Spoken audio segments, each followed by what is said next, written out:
because, you know, a by-election might bring in a fresh face for Rishi Sunak. Nadine Dorries, obviously a staunch ally of Boris Johnson.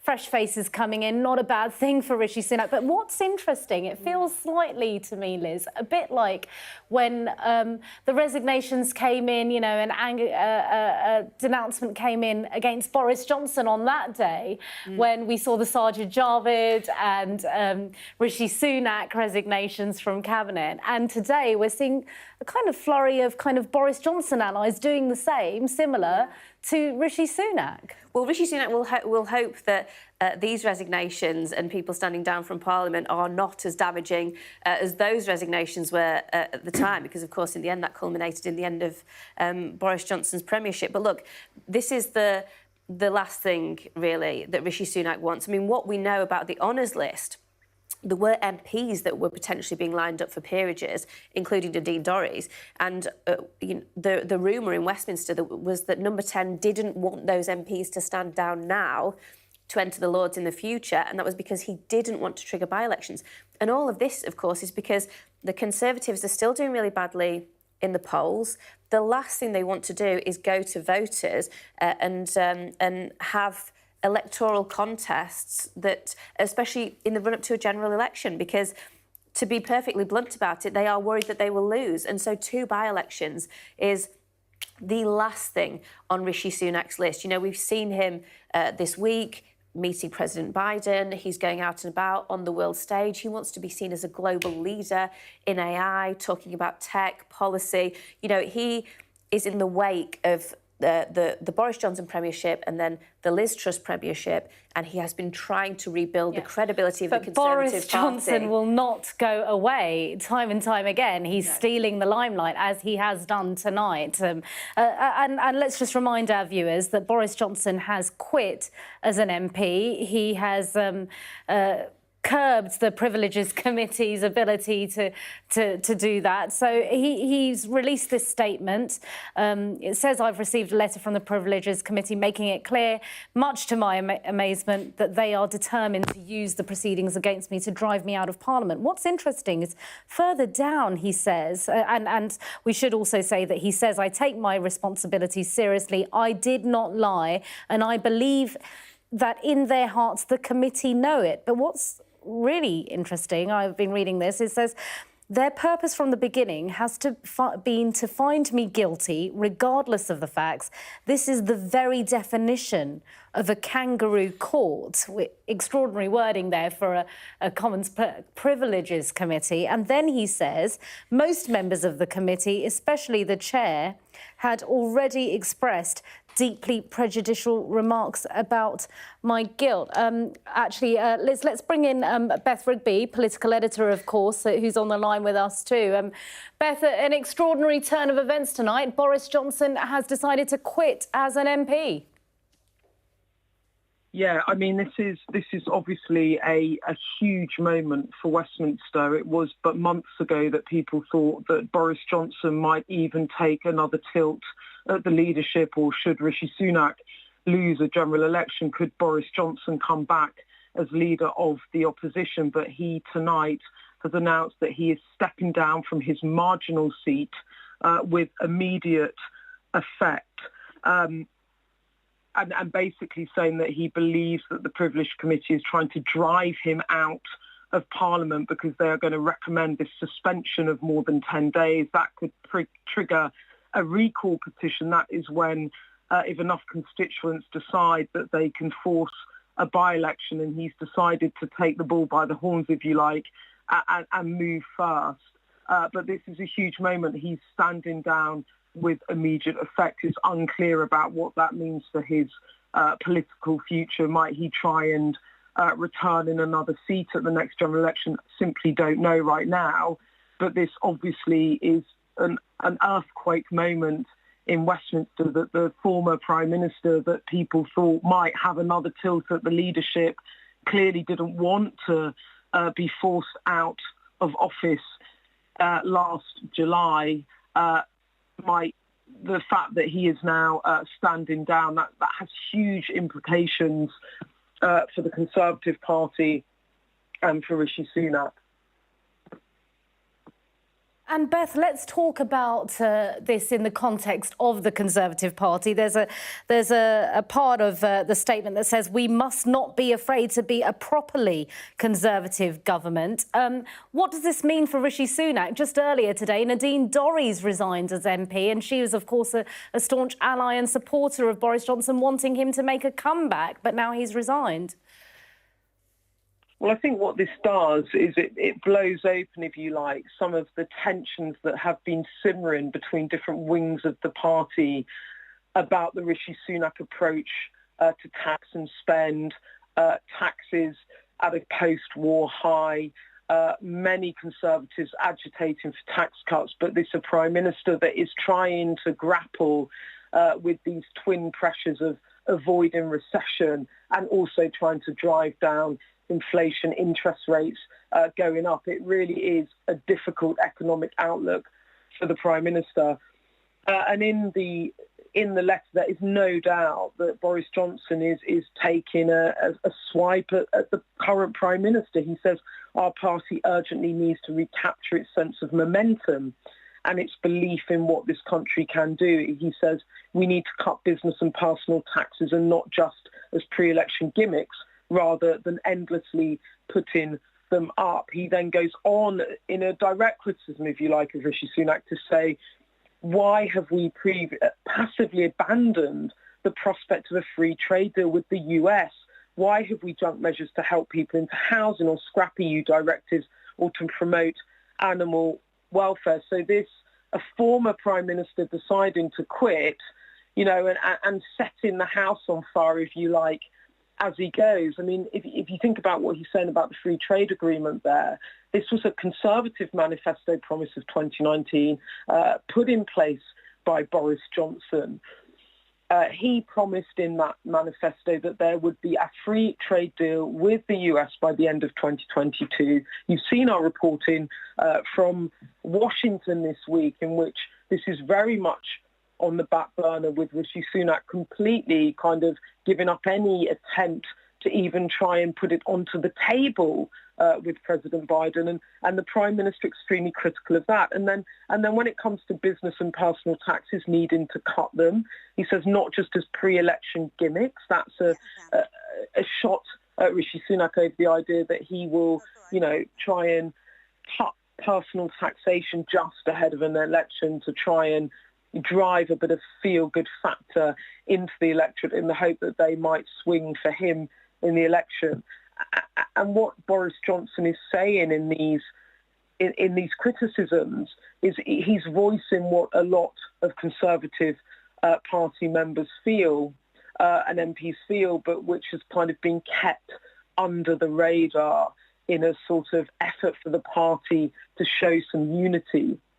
And I guess the big question that's unknown, and this is the thing that we will see unfold in the coming weeks, is what sort of base does Boris Johnson still have in the Conservative Party that will rally against Rishi Sunak on this? Because, as you said, Nadine Dorries is leaving. There are still some of his supporters in the party, but the fact that Rishi Sunak was able to pass his Windsor agreement on changing the detail around the post-Brexit border trading arrangements in Northern Ireland. And there was meant to be a huge rebellion by Brexiteers backing Boris Johnson. And in the end, that rebellion, it was there, but it wasn't momentous.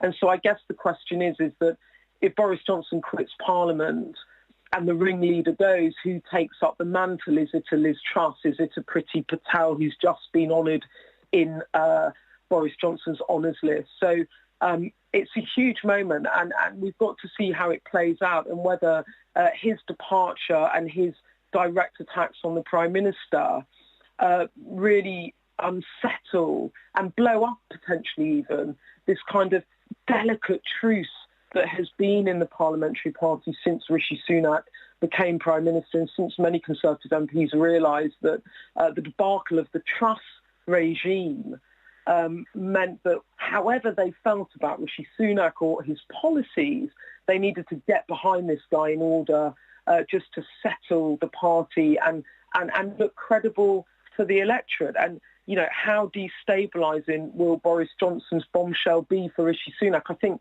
we've got to see how that plays out in the coming days. It would be interesting to see what people like Suella Braverman make of this, given her what she was saying at the National Conservatism Conference not too long ago. I want to draw our viewers' attention, Beth, to another part of the statement where Boris Johnson continues to say, you know, he's being targeted. We've spoken already with Liz and yourself about the fact that he feels the Privileges Committee was determined to drive him out of Parliament. He also goes on to invoke a bit of Brexit. He says, sadly, as we saw in July last year, there are currently some Tory MPs who share that view. I am not alone in thinking that there is a witch hunt underway to take revenge for Brexit and ultimately to reverse the 2016 referendum result. I mean, he's talking about witch hunts and conspiracy theories here. Yeah, I mean, this is a very provocative resignation letter, and it's just broken, so I haven't been through it in detail. I think there is a sense in the party, and you saw this when there was a decision which he alludes to, well, actually doesn't allude to, he references in the letter about the decision not to sort of do away with a lot of EU legislation, which was originally the plan. That there is a sense that he thinks that the Brexit vision that he set out or sought to set out in 2019, that it hasn't been followed through, and that basically that the current administration, even though Rishi Sunak was a Brexiteer, hasn't really honoured that decision by the British people and the commitment by the Conservative government to build this post-Brexit economy. And you can see that quite clearly in the way he criticises Rishi Sunak over the trade agreement. I think the question is whether Boris Johnson is the kind of Brexiteer in chief, if you like, rabble-rousing like this, in what way it stokes up division within the parliamentary party. It's interesting this because the whole point of Rishi Sunak taking some political heat, quite frankly, to approve Boris Johnson's resignation list with dozens of names on it, it was meant to be a peace offering, if you like, to kind of turn the page on the tensions between a previous Prime Minister and a current one, and to try and unify the party and to try and reassure those who were Boris Johnson's backers that Rishi Sunak did not have an axe to grind against the former Prime Minister. But I think that this very provocative letter has sort of thrown that up in the air, really, because he is willing to kind of take a fight not just to the Privileges Committee, but to the heart of Number 10 as well.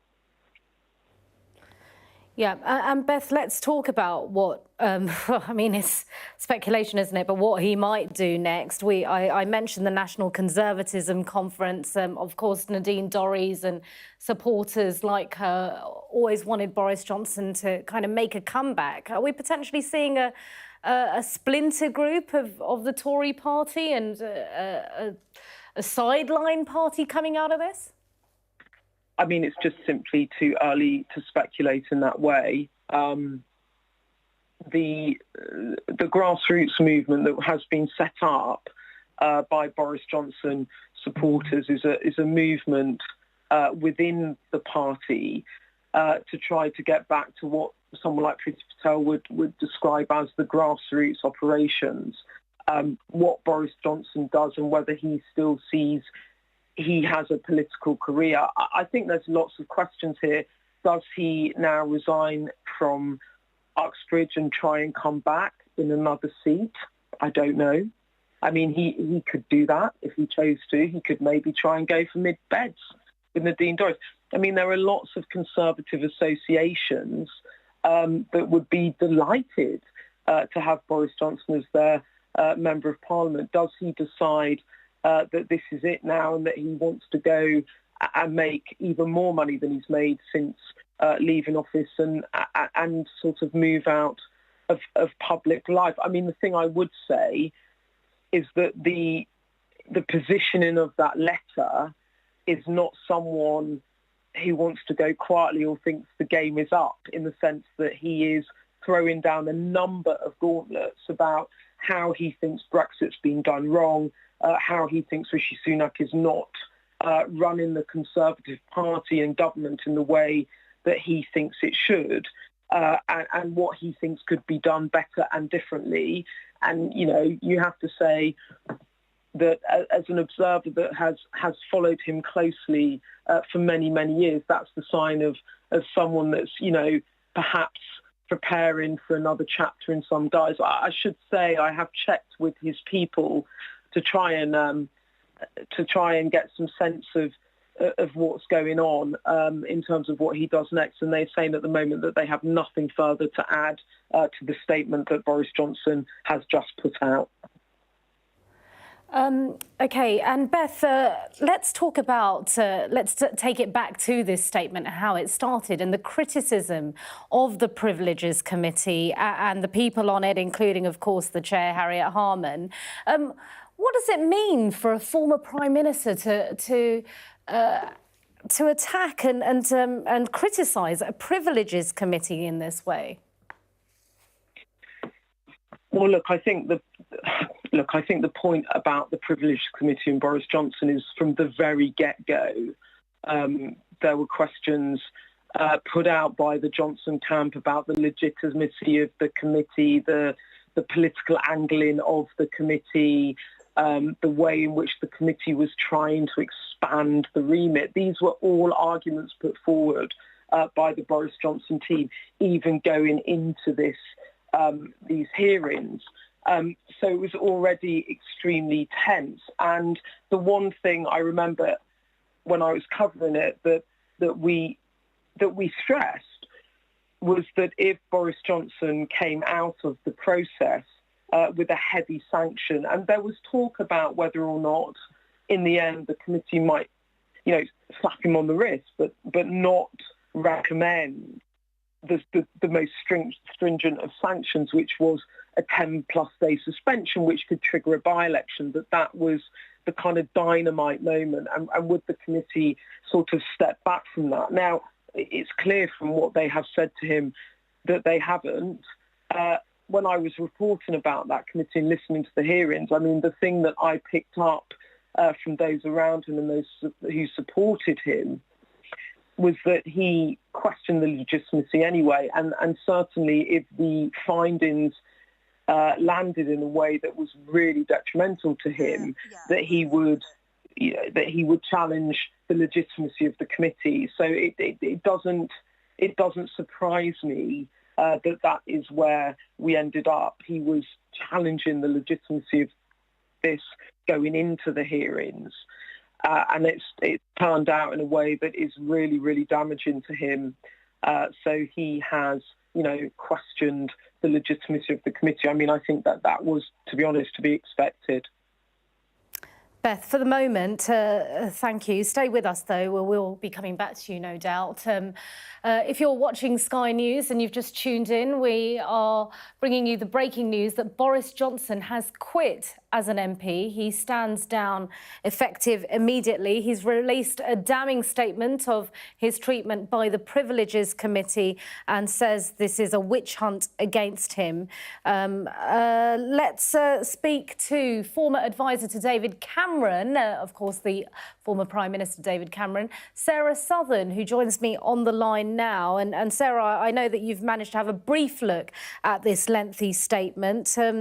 He says, I'm very sorry to leave my wonderful constituency. It's been a huge honour. I'm very sad to leave Parliament, at least for now. But above all, I am bewildered and appalled that I can be forced out. What do you make of this? It is quite the statement, and it's quite bruising in some ways, in the way that he names Sue Gray and he names Harriet Harman. But of course, he has got that little twist at the end of saying, "I'm leaving Parliament for now." It's come as quite a surprise. I don't think anyone was expecting this to happen. at this stage. I think there was definitely a surprise that Boris Johnson had said that he would stand again for Parliament at the next election, but I don't think we're expecting him to keep the drama this high constantly. Yeah, constantly in Rishi Sunak's way, constantly stealing the headlines from Rishi Sunak. What do you think the response will be inside number 10 tonight? Well, I can't imagine they're going to be very pleased. I think that when the resignation honours list came out at, about 5 o'clock this evening, everyone was obviously pouring through that and wondering what it meant when certain names weren't on there and, how it had been held up, what on earth had number 10 been doing, who they'd been taking off. And then obviously Nadine Dorries then stands down, triggering a by-election there. And you think, well, that's not going to have improved anybody's moods, as by-elections are expensive and, very time-consuming for political parties across the board. And then 3 hours later, the former Prime Minister resigned. So I can't imagine that Rishi Sunak has come back from the States expecting such, chaos to be reigning. So it'll definitely have come as quite a surprise. Yeah, and Boris Johnson making several statements within this statement of his dismay of how political matters and policy matters are being handled, but pretty critical, really, of the way his mantle has been carried forward, and says, I'm looking for the part now, in this lengthy statement, why have we so passively abandoned the prospect of a free trade deal with the US? We need to deliver on the 2019 manifesto, which was endorsed by 14 million people, of course, where he won the biggest majority in 40 years. So he's leaving, but he's also kind of making it pretty clear his opinion on Rishi Sunak's tenure. Absolutely. It does feel as though he's dropped quite a few grenades in that statement and made his feelings very clear. He's clearly very unhappy with the Privileges Committee. He doesn't feel as though he's kind of had a fair go at that. And I think he's kind of really used this as an opportunity to make his feelings very clear towards the current Prime Minister, which obviously he hasn't been able to do on the backbenches. So I do feel that this isn't going to be the final bit of information we get out of Boris Johnson on his feelings towards this. When he's now not an MP, he's obviously going to be able to be a lot freer and a lot more vocal, I would imagine, on what his feelings are with the government currently. Yeah, so do you think that's part of it, so that he can be freer to speak? I mean, he's been very critical, even in this statement, of the Privileges Committee, which I don't know about you, but it struck me as an MP to be very critical of a committee that has a right to investigate what an MP says and does.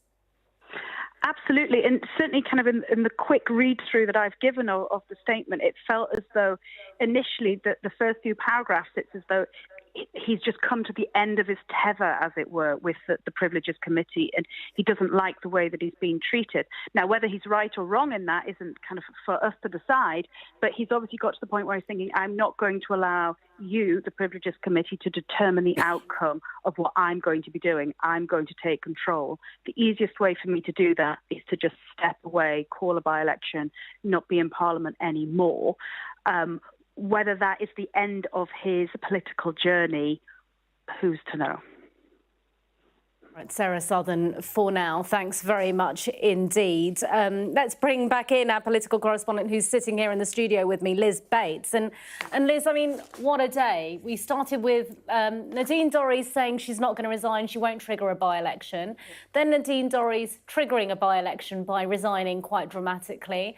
And then this evening, we're talking about Donald Trump talking about a witch hunt, and now we've got our former Prime Minister here in the UK, Boris Johnson, less than a year after he was forced to resign as Prime Minister, resigning as an MP, standing down with immediate effect. I know. I mean, this is huge, huge news this evening. It was shocking to read it when that statement came out. And look, Boris Johnson is a politician. We are completely accustomed to him doing things that shock us, but he still has the capacity to surprise us with this statement tonight. We knew that there could be a bit of a standoff between him and the Privileges Committee, especially if they recommended a suspension over 10 days, which it seems like they were going to do. Boris Johnson has long said that this Privileges Committee investigation was a witch hunt, despite there being, I think it's 4 Conservative members of Parliament on that committee. But I don't think anyone was expecting him to react like this, to resign with immediate effect, to trigger a by-election. The by-election is quite interesting. So we were talking earlier today about Nadine Dorries. She's in mid-Bedfordshire. She has a huge majority in that seat. So that's potentially an annoyance to number 10. It would have to be a huge collapse in the Conservative vote there for them to lose that seat. Boris Johnson's seat is very different. I've just been looking at it. So there he has a majority of 7,000. Yes, and it's the Labour Party that are second by quite a long way in that constituency. So that is going to be a very difficult fight for the Conservative Party on current polling, and in a by-election scenario. I think they would not back themselves at this point. Wow. That will be difficult, I think, for them to hang on to at the current polling. It all depends on who stands, Sure. the context. Things can change very quickly. But this is a totally different prospect from mid-Bedfordshire. I mean, they could easily lose that seat. Extraordinary. So the Labour Party could well be cheering for that tonight. I want to draw attention, and I read it earlier, but once again, let's just remind our viewers of the last line of this statement as Boris Johnson stands down as an MP and has quit. He said, "It is very sad to be leaving Parliament, at least for now." There you go. It's underlined in red on your screens right now. I was speaking to Guito Harry just a few weeks ago, Liz, and he said, well, you know, I asked him, what do you reckon Boris Johnson's going to do? And he said, oh, well, he did say hasta la vista, baby. And again, we've got the same thing, at least for now.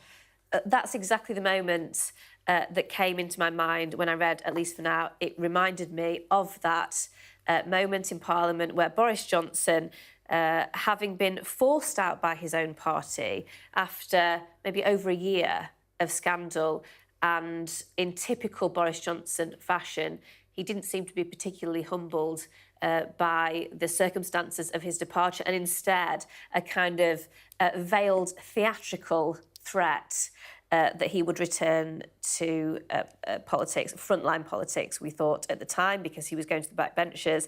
And now the same thing in this statement, the suggestion that he will be back. And I think for people that know Boris Johnson, he doesn't have a huge amount of, you know, a huge social life outside of politics. He is very much a committed, if you like, politician. He loves being in politics. He loves being at the centre. And he loves performing. You mentioned the theatrics there. I mean, if you read this statement, you can hear his voice and, you know, the outrage with which he is disappointed in how the Privileges Committee is driving him out. I mean, I'm sure we're going to have it on our website, so anyone who wants to read the whole statement will be able to. So, you know, do read it with Boris Johnson's voice. You can clearly see him coming through it. Let's bring Beth Rigby, our political editor, back in. Beth, I understand you may well have more information on Boris Johnson quitting as MP tonight. Well, what I have done is I've spoken to a couple of his closest allies, and I can tell you that even those politicians who are close to him have been shocked by this statement tonight. So people around him did not know it was coming, and people are shocked. One person saying, I didn't know he was planning to do this, and then why has he done it now? I think that from my conversations with people that know him well, there's a sort of view that given that Parliament could have voted to suspend him, he has sort of seized the moment and taken control. And resigned before he went through what is an extremely humiliating process for him, in which he was sanctioned, then suspended by the House of Commons. As for a comeback, I think that is a very live question amongst those that are close to him. One person saying to me, he's simply just too big a figure in politics not to be involved. There's questions about whether he, having stepped down now and resigned, he's triggered a by-election in Uxbridge, whether he perhaps stands in that by-election perhaps, or he goes and stands in another seat. And you were referencing the bit at the end of the letter where it said something about being gone for now. So I think there's a very live question tonight about whether this resignation is a reaction to what was going to be a public humiliation by Boris Johnson, and he, furious with the Privileges Committee, has decided to preempt them and take back control, if you like, of his own political fate and resign before he was suspended and potentially had a by-election triggered. And then there's a broader question about whether he might come back. The remarks about Rishi Sunak, the criticisms of his policies around tax and spend or Brexit sort of signal a politician that still has a lot of fuel in his tank. Whether he comes back as an MP, whether he comes back as a columnist, I think that, it's clear that he's not going to go quietly, and that he still has, despite all his detractors and despite the controversy around him, an ability to pull in a huge audience and make impact in what he does. Yes, Beth, exactly. I mean, we were discussing earlier when we first heard that about the statement and him stepping down, Liz and I, that this is a preemptive strike, really, but not just a preemptive strike. The statement also includes a lot of criticisms of how the current government and the Conservative Party is carrying itself, how Rishi Sunak is carrying the party forwards, critical of the trade deal, critical of not following the 2019 manifesto. Clearly, Boris using this moment to say all the things potentially he couldn't have said before, to be critical of someone he's very dissatisfied with, who's taken over from him. Yeah, look, I think I'm just looking through the letter as well, and the last paragraph. It is very sad to be leaving Parliament, at least for now. And that is a very clear indication from Boris Johnson that this is not a permanent departure, isn't it? And it takes me back to when he gave his final Prime Minister's questions, and he did the "hasta la vista, baby," but I'll be back type sentiment. And I really think that the more I look at this, it's very unclear about whether this is the departure of Boris Johnson from frontline politics, or whether this is a specific decision by him in light of what the Privileges Committee has done to decide to control his destiny for now in order to keep his powder dry to come back at another date. And I think that within the letter, it's a rallying cry, if you like, to a number of Conservatives on the backbenches who are dissatisfied with Rishi Sunak, are unhappy about the direction of the Conservative Party, and he is calling to those people and signalling to them that I will lead this charge against the Prime Minister on these issues. So I think that Rishi Sunak, on the one hand, might think, I'm glad to see the back of him as the MP for Uxbridge. But the question is whether he comes back in another seat, and whether, having been relatively quiet and not trying to, poke the hornet's nest, whether he comes back in a much more disruptive way, which would be the last thing that the Prime Minister needs. I mean, I was speaking to one of his team when we were in Washington about kind of the past 6 months and them passing complicated legislation around, most recently, small boats, and how relieved they were, or pleased they were, that they had managed to corral the party despite these obvious tensions between Sunak to Johnson to Truss. And this figure reminded me, they said, the point is, going into a general elections, divided parties do not win elections. We have to be unified. And it just feels to me tonight whether this is a moment where Boris Johnson's decided he might just want to blow it all up. OK, Beth Rigby, political editor, so thanks very much indeed for the moment. If you're tuning in to Sky News, we have some breaking news here this evening. Boris Johnson has stood down and quit with immediate effect as MP with a scathing statement. I'm going to bring you clips from that now. I'm reading it to you. In the statement issued this evening, Boris Johnson said, "I have been an MP since 2001. I take my responsibilities seriously. I did not lie, and I believe that in their hearts, the committee know it." That is, of course, referring to the Privileges Committee investigating whether he misled Parliament. He goes on, "But they have willfully chosen to ignore the truth because from the outset, their purpose has not been to discover the truth or genuinely to understand what was in my mind when I spoke in the Commons. Their purpose from the beginning has been to find me guilty regardless of the facts. This is the very definition of a kangaroo court.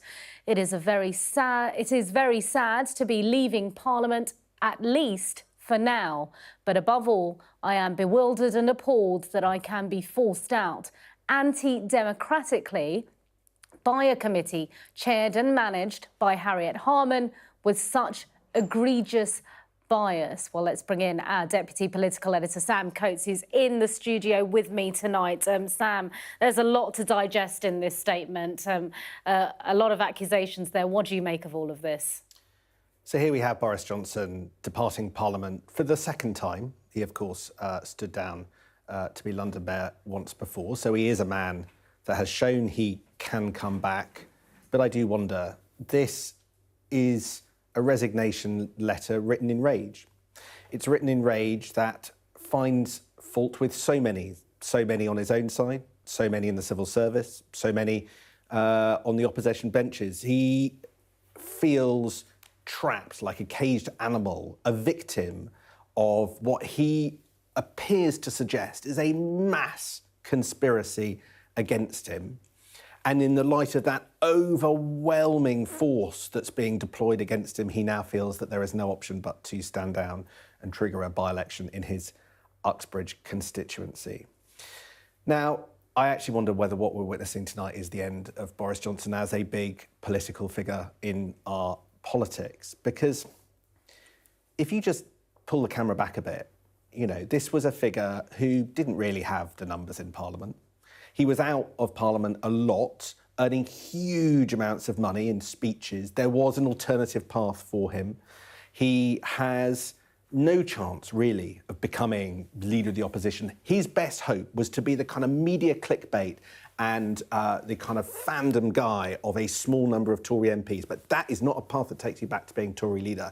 His prospects for the top job are probably over. So the best he could do was hang around in politics, probably get headlines by undermining Rishi Sunak, get headlines by undermining whoever took over from Rishi Sunak if the Tories lose the next election and becomes leader of the opposition, and sort of stay like the kind of ghost at the feast for years and years and years. Is that a good enough future for Boris Johnson? I was going to say, is that good enough for Boris Johnson? Sam, sorry, bear with us. We've just got a statement in from Angela Rayner, Labour's deputy leader and shadow chancellor of the Duchy of Lancaster, of course.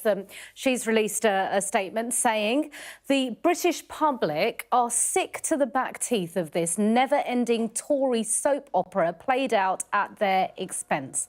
After 13 years of Conservative chaos, enough is enough.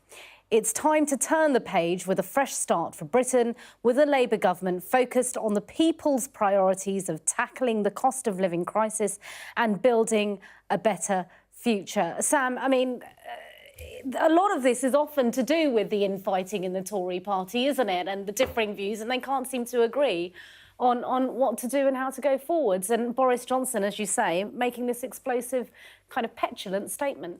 No, and look, this is going to trigger a period of, you know, instability, a period of kind of mid-level civil war.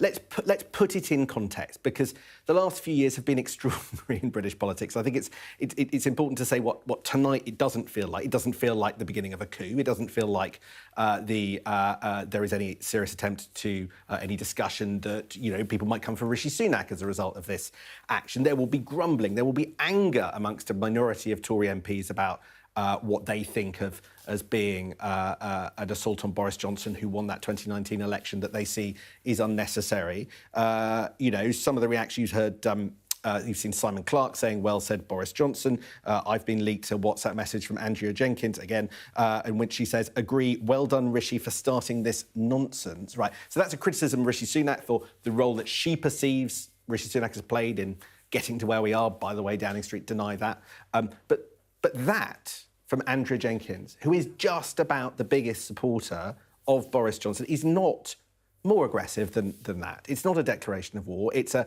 sort of grumpy outburst. Simon Clarke, another massive supporter of Boris Johnson, quite, restrained in the way that he's talking about it. There is going to be a general election next year. And so every Conservative MP looking to how to respond to tonight's extraordinary news, off the back of months and months of extraordinary Tory developments, have to calibrate whether or not they're going to go full pelt against Downing Street. And my calculation from early conversations is that they don't.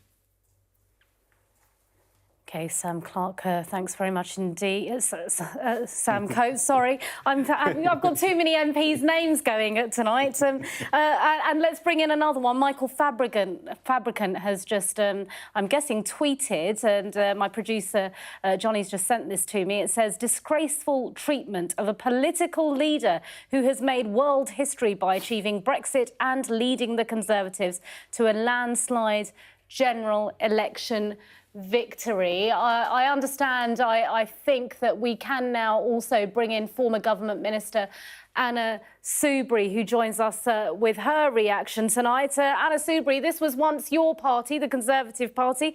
What do you make of what's going on tonight?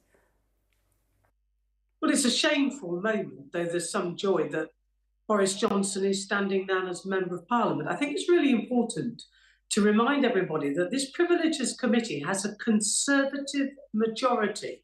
It includes people, arch Conservatives like Sir Bernard Jenkins. And the idea that this is some sort of stitch-up is for the birds. Boris Johnson clearly thought that not only had he lost the confidence of that Conservative biased majority on that committee, but also he wasn't confident that when that report went into the House of Commons, clearly wasn't confident that he would get the support within the House of Commons. It's a bit like a toddler throwing their toys out of the pram.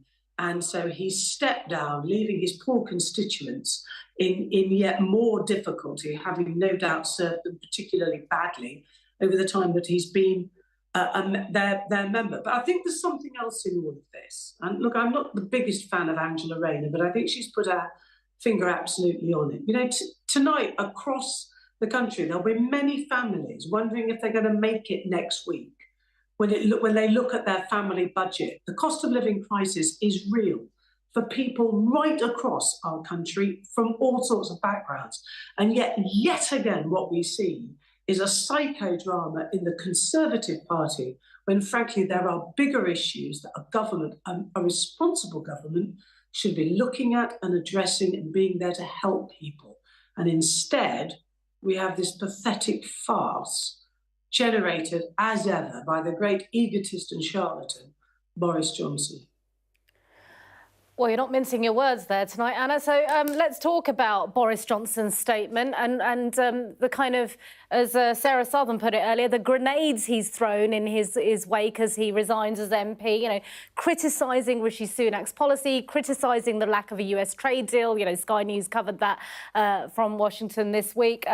Critical that his 2019 manifesto hasn't been carried forwards. What damage do you think he's managed to do to Rishi Sunak tonight? Well, I think the thing is, as Beth Rigby quite rightly identified, your Beth Rigby said, voters don't like divided parties.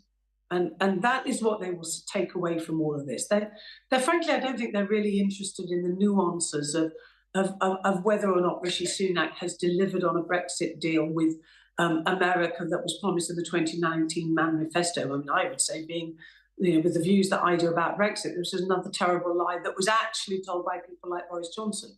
But actually what matters is that as far as the electorate, your view as real ordinary folk are concerned, is that this is a divided party, a divided government. And as your Beth Rigby rightly identified, people don't like that. They want a government, frankly, that they can look at almost out of the corner of their eyes as they get on with their ordinary lives. And they can think, well, they roughly, share my values, but most importantly, they're competent. They're just getting on with a job. And yet again, they're not, because they're deeply divided. Yet again, there is this distraction by that man, Boris Johnson. And, it's also the case, I think, that it's like, yet again, everything he touches just goes bad and wrong. And I think that's what we're seeing.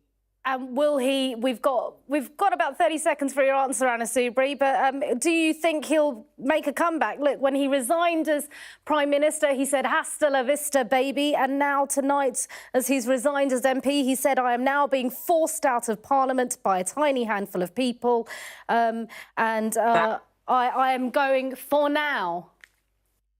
No, look, he's been forced out, actually, by a Conservative majority committee, and he knows he won't win the vote in Parliament, which, of course, is dominated by the Conservative Party. Let's be clear on that. Look, he's a man who needs a platform. He thrives on the oxygen of publicity. So what on earth he'll do next, I do not know. In some ways, I don't care, but I do actually, because I care passionately about having people involved in politics that are decent and honest and honourable and don't tell lies. And that is not that man, Boris Johnson. So if he was to disappear from British politics, good. That would be good for British politics. But Anna Soubry, thanks very much indeed. Stay tuned to Sky News as we cover this breaking news. Boris Johnson has stood down as an MP. Stay with us for more at the top of the hour with Anna Jones. Well, good evening. The former Prime Minister, Boris Johnson, as you've heard, has announced he is standing down as an MP with immediate effect. In a statement, the former Prime Minister said he has received the findings from the Privileges Committee report into whether he misled MPs over Partygate. So let's look at the crucial excerpts then from that statement. He says, "I have been an MP since 2001. I take my responsibilities seriously. I did not lie, and I believe that in their hearts the committee know it. But they have willfully chosen to ignore the truth because from the outset their purpose has not been to discover the truth or genuinely to understand what was in my mind when I spoke in the House of Commons. Their purpose from the beginning has been to find me guilty, regardless of the facts. This is the very definition of a kangaroo court. It is very sad to be leaving Parliament, at least for now, but above all, I am bewildered and appalled that I can be forced out anti-democratically by a committee chaired and managed by Harriet Harman with such egregious bias." Well, let's bring in our Deputy Political Editor, Sam Coates, who joins me live. You described it as what, a resignation letter in anger, Sam? That's right. It's an enormous moment tonight, Anna. You have effectively an end of an era. Boris Johnson, who, just in the middle of last autumn, was the UK's Prime Minister, now choosing to resign as a Member of Parliament, quitting his Uxbridge seat with immediate effect, triggering a by-election, causing an enormous headache for his successor as Prime Minister, but one, Rishi Sunak, tonight, because he cannot see a way that he can survive politically the Privileges Committee report into his conduct, whether he lied to Parliament, the decision by that majority Conservative committee, which has found that he was guilty of lying and have decided that he should be suspended for more than 10 days, which in turn would have triggered a by-election in his Uxbridge constituency, which he would fight. He now feels he cannot fight, perhaps because he does not feel that he can win it. So rather than face the Commons and face his constituents, tonight Boris Johnson has announced that he is quitting as an MP. It's a sensational letter from him. He feels quite clearly across the 1,500 words angry. he feels enraged by the forces that he sees line up against him. He feels cornered by an array of internal and external critics, whether it's people that oppose him inside the Conservative Party, and makes quite clear he thinks the government's going in the wrong direction, and he thinks that Rishi Sunak isn't taking the Tory party down the right path, but also external enemies, people that he once worked alongside, like Sue Gray, the civil servant, who headed the last inquiry into Boris Johnson's conduct, now going to work for Keir Starmer, whether it's other figures on the Privileges Committee that he blames, whether it's Harriet Harman, the Labour mother of the House who chaired the Privileges Committee. All of these people, he suggests, have been working to cast him out. But I wonder, Anna, whether the reality of today's decision is that in the end, Boris Johnson had to take the decision that he took because he doesn't have the political clout that he had just 2 or 3 years ago. He doesn't have the numbers in Parliament. He perhaps doesn't have the backing of the constituents. He was in Uxbridge, I think only a few days ago, posting social media videos, out campaigning, yet today has decided he doesn't want to potentially face constituents if MPs voted along the lines that the Privileges Committee was going to recommend, and as such, he has decided to go taking potshots in all directions. In some ways, Boris Johnson's resignation letter reminded me a little bit of the way that Dominic Raab left government, angry and taking chunks out of everybody from every angle. That's what Boris Johnson has done, kind of on speed and effectively in this letter. He suggests that he is quitting for now. I have to say it's extraordinarily difficult to see any way back for him in future. You have a Prime Minister slung from office as Prime Minister by the Conservative Party because of their conduct, then found guilty of lying to Parliament by a Conservative-dominated Privileges Committee, and not wishing to face his constituents has now left from Parliament. Can he come back to Parliament a third time in the future? Well, given that, the kind of track record, it seems to me very hard to imagine. In some senses, what's going on, I think, Anna, is that Boris Johnson has quit in some ways to avoid that kind of reality check, that reality test, and instead sort of, to some degree, preserve the myth of his premiership. He was hanging over the shoulders of Rishi Sunak, just as he was hanging over Liz Truss. He would continue, if not leader, then to suck the oxygen, the publicity. The media love Boris Johnson. There's no doubting about that. For whoever,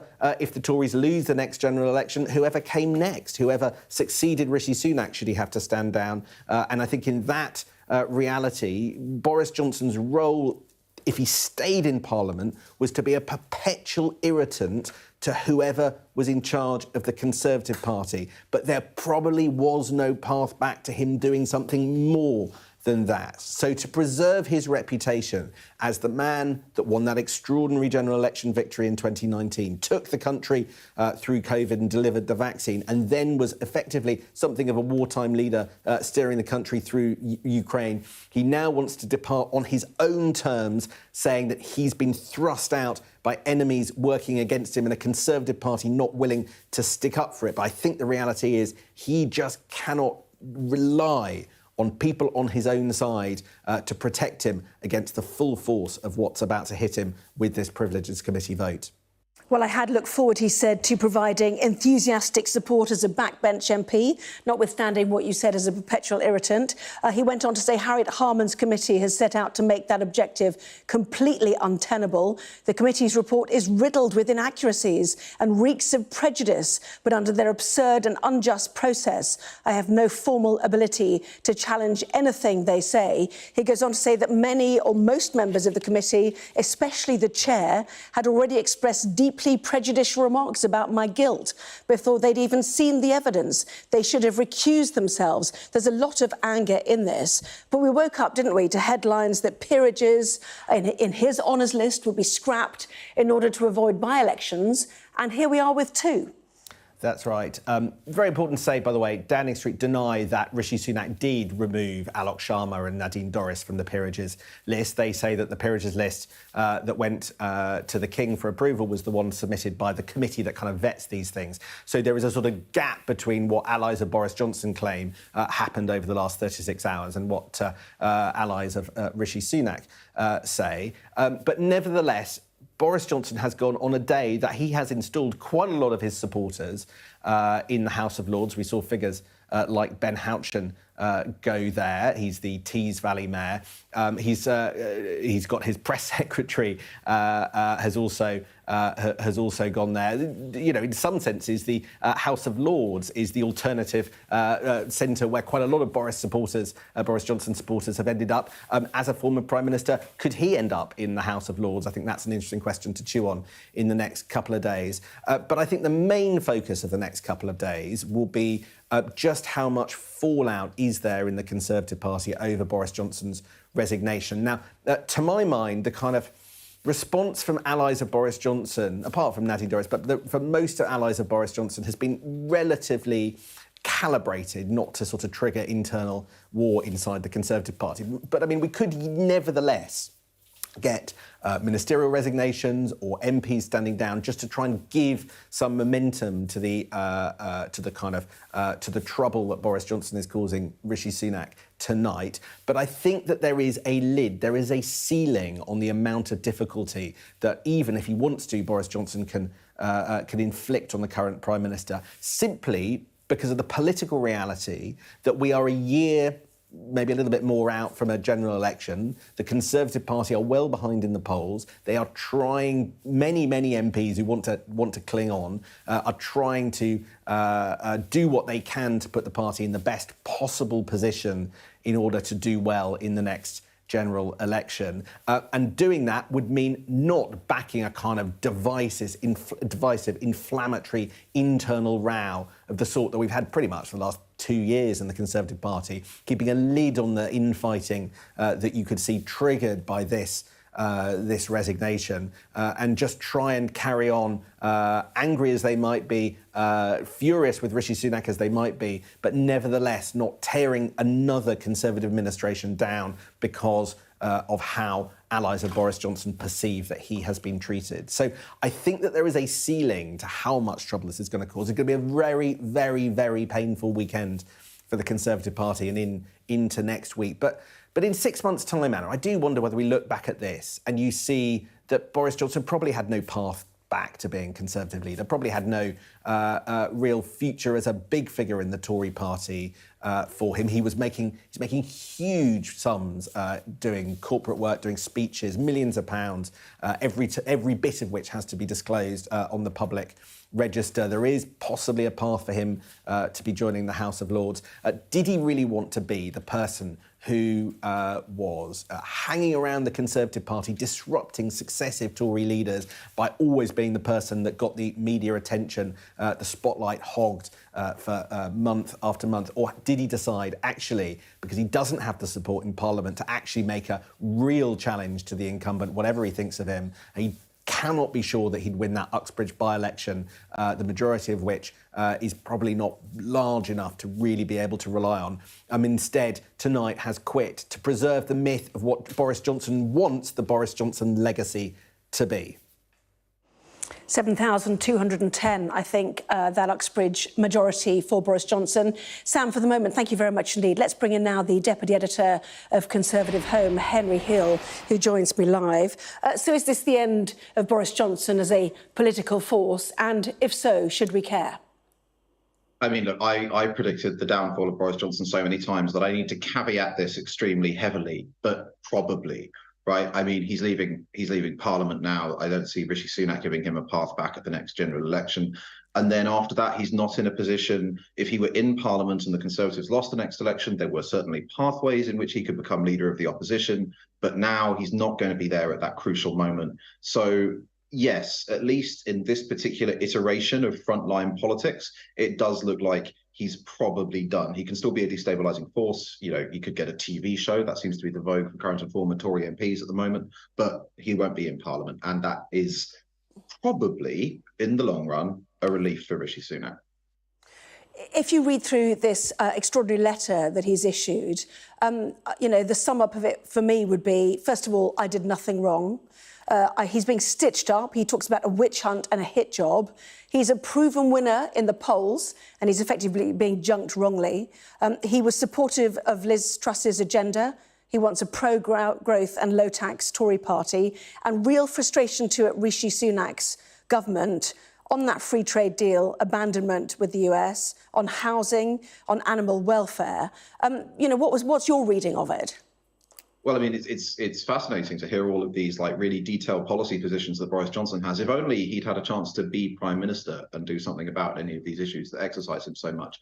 The fact of the matter is that one of the reasons that he stopped being Prime Minister is that we had 3 years of spinning wheels, right? He didn't make progress on any of this. He didn't even table a retained EU law bill. It was left to Liz Truss to do that, and then Rishi Sunak to junk it. But yeah, ultimately, there's a lot of people who are still prepared to buy into the idea of Boris Johnson, the great winner, the great visionary, the great talker about, if not builder of sort of grand projects and infrastructure and all the rest of it. So that is why, or at least one of the reasons why he's going. And in the same way that, Lady Thatcher never lost an election, and therefore her most committed supporters could always just say that she was never beaten, although she would definitely have lost in 1992. In the same way, because he was never tasked to fight a general election with his old polling, which he would have lost, and because he now has not dared to fight a by-election, which recent polling suggests he would actually have won, which would have given his career a huge shot in the arm. Again, he's chosen to back out. So I think we need to take Boris Johnson at his own estimation. Boris Johnson's estimation is ultimately that he doesn't think that he has a way back. He doesn't think that he can retain the confidence of the voters of Uxbridge, despite polling to the contrary. And I can understand why he's angry about that. But ultimately, Parliament has to self-police. MPs keep complaining that the internal procedures are not like a trial and they're not like an employment tribunal. But Parliament is fundamentally different. Parliament is a representative body. You can't have normal HR procedures. It has to some extent to police itself. He's made a lot of wild allegations about the inquiry. We'll have to see what its report says, but he has not substantiated them so far. Well, indeed, he's furious, is he not, about the findings of this committee? They have still not produced a shred of evidence that I knowingly or recklessly misled the Commons. They know perfectly well that when I spoke in the Commons, I was saying what I believe sincerely to be true. They know that I corrected the record as soon as possible, and they know that I and every other senior official and minister, including the current Prime Minister and then occupant of the same building, Rishi Sunak, believed that we were working lawfully together. So fundamentally, at the root of this, he does not believe the tale of Partygate. He thought he was in groups working in Downing Street. Yeah, but I mean, the best possible version of the Boris Johnson story is that people were having parties with karaoke machines and booze in Downing Street, and he either didn't know or he didn't know that was against his own rules. Like, there's not a version of Partygate in which Boris Johnson comes out looking good. There's a version in which he knew what was going on and lied to the House, which is the bad end of the spectrum. And there's one in which he simply had no idea what was going on inside his private office in the building from which he was commanding the government response to the pandemic, which is also not brilliant. Also, the important thing to bear in mind about the committee report is the committee report does not have any automatic consequences. The committee makes a recommendation, and it is the House of Commons that decides whether or not to endorse the sanctions recommended by the committee. So ultimately, what Boris is saying is that he doesn't think that he could have persuaded the House of Commons, which, remember, has a large Conservative majority, which he won. He doesn't think that he could persuade that House of Commons to reject the findings. That's ultimately it. This is not a sanction from a particular group of MPs. They do the report and they draw up the recommendations, but it is the entire House of Commons that votes on whether to uphold or reject the recommendations of the committee. And that is the judgment that he is fleeing from by resigning his constituency. And what now for him? Money-making, circuit-speaking, book-writing future? Is that what holds him? I mean, yeah, for now, he's very good at it. He'll go and make an awful lot of money. And then I suppose the question is, it's very unlikely that Boris will vanish from the scene, right? I think he actually would probably have, had it proven possible and sustainable, he'd probably have quite liked to be on the backbenches playing the great prince over the water. So who knows? Maybe there will be some TV station that will find a berth for him and give him a show. He's a good showman, if nothing else. I imagine that we'll still be hearing from him. He might return to his Daily Telegraph column, but he won't vanish. But it will definitely be throwing grenades from the sidelines for the foreseeable future. And he has a real accusation about Brexit. I'm not alone in thinking that there is a witch hunt underway to take revenge for Brexit and ultimately to reverse the 2016 referendum result. My removal, he says, is the necessary first step. And I believe there has been a concerted attempt to bring it about. Do you think there is? No, is it the case that the civil service, elements of the civil service, had difficulty adjusting to the change of what was 40 years of British policy? Absolutely. Are there very real problems with the civil service in specific areas like the Home Office that need addressing? Yes. But what brought Boris Johnson down was that 50 of his own ministers that he appointed from his party resigned. That's why he had to go. Is he suggesting that his own government of his own ministers were complicit in this civil service plot? I'm sorry, it's ridiculous. It's an absolutely ridiculous allegation. Fundamentally, there are specific problems which are not helped by Boris Johnson inflating them in this way. But the reason he had to resign as Prime Minister is because he lost the confidence of the Conservative MPs that worked with him day in and day out, many of whom owed him their seats in as much as they won their seats in 2019. So we should not give credence to these conspiracy theories. He's had 3 bites at the parliamentary cherry, has he not? First selected as a Conservative candidate for Clwyd South back in 1997, lost to Labour, that landslide obviously for Tony Blair. 2001, stood again, winning in Henley-on-Thames, re-elected 2005. Then, of course, as we remember, stood as Mayor of London in a narrow victory, beating the sitting Ken Livingstone, winning again as Mayor in 2012, returned to Parliament in 2015, winning the current seat that he's now resigning from, Uxbridge and South Ruislip. Could he come back once more, do you think, Henry? I mean, yeah, he could. He's Boris Johnson. Of course he could. Yeah, anything could happen. I refuse to say that he's gone forever because I've said it before and I've always been wrong. Frankly, I think if he'd fought this by-election, there's a decent chance that he might have won it, and that would have immediately transformed the entire narrative around Boris Johnson. So are there circumstances in which he comes back at some point, especially if the Conservatives spend a long time in the wilderness after they lose? Quite possibly. Is it likely at this point? I don't think so. Henry Hill, good to talk to you. Thank you very much indeed. Statement from Jacob Rees-Mogg, one of those who's benefited from the Johnson honours list announced today. The early statements by Harriet Harman always risked a partial report. She has damaged the standing of the Commons by her involvement when she judged Boris before hearing a word of evidence. Well, let's talk now to Alistair Campbell, who was Tony Blair's spokesperson when he was Prime Minister. Should Harriet Harman have recused herself from this investigation? No, and remember, this is, as the previous speaker and your correspondent Sam both said, this is a Tory majority committee. But you've got an extraordinary coincidence going on today.